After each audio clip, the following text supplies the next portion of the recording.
how do developmental disabilities affect individuals with trauma? Well, in a couple of ways.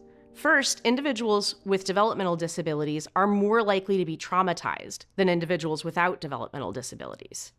They're also exposed to more traumatizing events.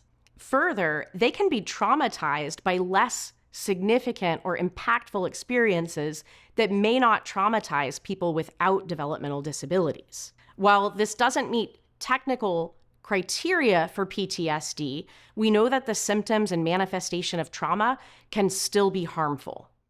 People with developmental disabilities were more prone to experiencing PTSD, meaning that if they were exposed to the same events, they were more likely to experience symptoms of PTSD from the same events as someone who did not have a developmental disability. Also found that people with developmental disabilities were more prone to have symptoms of PTSD from events that did not meet the criteria for criterion A. And I don't know how familiar you guys are with the DSM-5, but that's the description of the events that can trigger a PTSD response. So that's fear of loss, witnessing assault, witnessing harm, those sorts of things.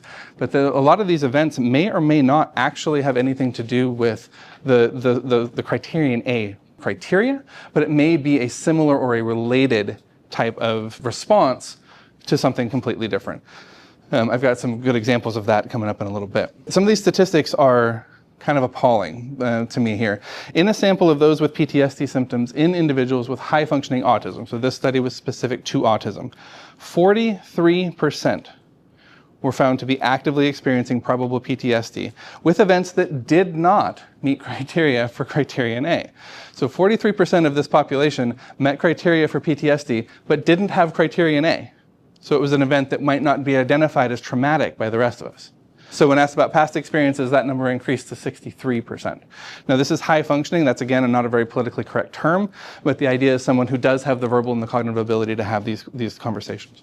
So of those in that same study who reported criterion A events, who did experience things that are traditionally associated with trauma, 47% met current PTSD criteria and 64% met criteria at some point in their lives. Those are immense numbers.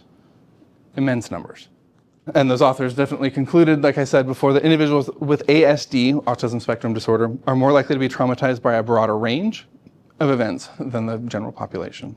So for example, some things that could cause trauma to an individual with a developmental disability could be as simple as moving houses, a change in family members or who's living at home, even under the best of circumstances.